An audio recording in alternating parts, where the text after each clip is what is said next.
कुछ आतंकवादी भारतीय सीमा में घुसने का प्रयास कर रहे थे। लांसनायक रणजीत सिंह उनकी इस कोशिश को नाकाम करते हुए अपने सैनिक कर्तव्य का निर्वहन किया और वीर गति को प्राप्त हुए। भारतीय सेना और यह देश सदैव उनके बलिदान को याद करता रहेगा। श्रीमती सिंपू देवी, पत्नी सहित लांसनायक रणजीत सिंह।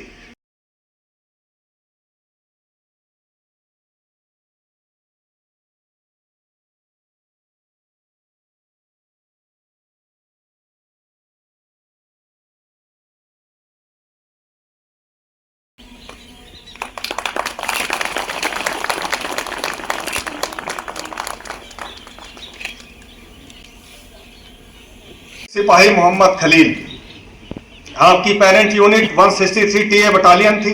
163 टीए बटालियन की एक प्लाटून की नफरी 58 राष्ट्रीय राइफल्स में अटैच रहती थी, जिसमें से 2 से 3 जवान हर कंपनी में और घातक प्लाटून में रहते थे, जो INT का काम करते थे और ऑपरेशनल गतिविधियों में भी जाते थे।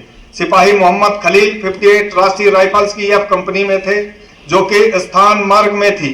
31 दिसंबर 2010 को यह सूचना मिलती है कि हिजबुल मुजाहिदीन का एरिया कमांडर गुलाम कादिर और 3 टेररिस्ट एक ढोक में रुके हुए हैं। उसी सर्च और डिस्ट्रॉय ऑपरेशन के दौरान सिपाही मोहम्मद खलील वीर गति को प्राप्त हुए थे।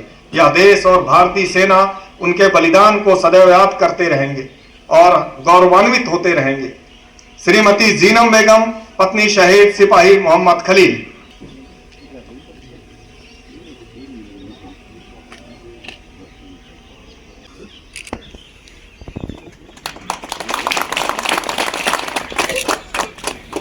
की parent unit 1st Jammu and Kashmir rifle थी।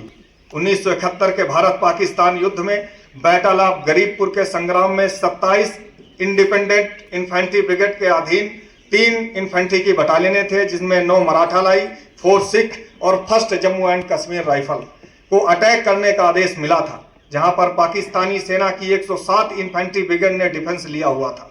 15 दिसंबर 1971 को 9 मराठा लाइट इन्फेंट्री ने अटैक किया, जिसमें उनकी भारी मात्रा में कैजुअल्टी हुई। उसके बाद 1st Jammu and Kashmir rifle ने मोर्चा संभाला और 45 कैवलरी के 40 स्क्वाड्रन के टैंकों की मदद से 16 दिसंबर की सुबह 0700 बजे जैसोर खुलना सेक्टर पर कब्जा कर लिया। इस पूरी लड़ाई में लांसनायक जसवंत सिंह ने बढ़ चढ़ कर भाग लिया था। यह हमारे लिए गौरव की बात है कि आज हमारे बीच वह उपस्थित है। लांसनायक जसवंत सिंह जी।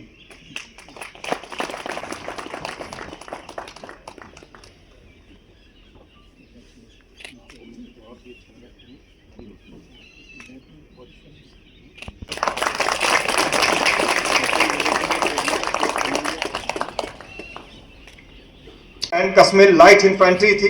आप 17 वर्ष सैन्य सेवा देने के उपरांत 2014 में सेना से सेवानिवृत्त हुए। उसके बाद आपने इलाके में रहने वाले एक्स सर्विसमैन, वीर नारी तथा एक्स सर्विसमैन विडोज की समस्याओं को जिला मुख्यतः अपने इलाके के बुजुर्गों, जरूरतमंदों और गरीबों की मदद के लिए सदैव तत्पर रहते हैं। नायक राजदेव सिंह।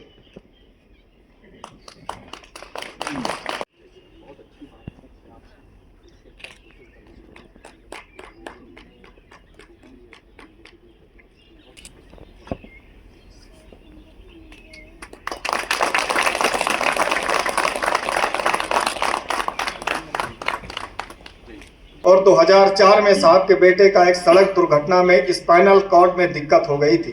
तब से लेकर आज तक साहब के बेटे के पैरों से घुटने के नीचे का हिस्सा निर्जीव हो गया है और वॉकर के बिना साहब के बेटे को चलना फिरना असंभव है।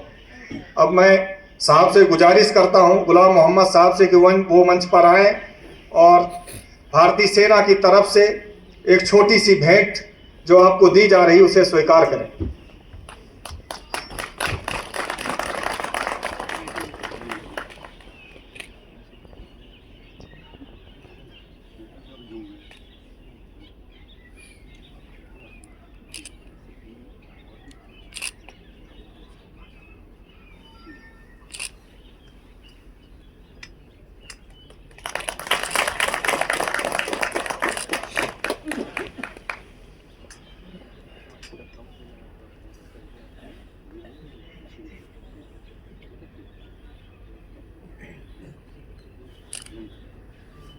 बीरेन सिंह की parent unit 4 Jammu and Kashmir rifle थी। सुनीता देवी इनकी बेटी हैं। 13 वर्ष की उम्र में इन्हें पोलियो हो गया था। उसके बाद से ही बिना व्हीलचेयर के ये चलने फिरने में असमर्थ हैं। और अब मैं माननीय जीओसी साहब से अनुरोध करता हूं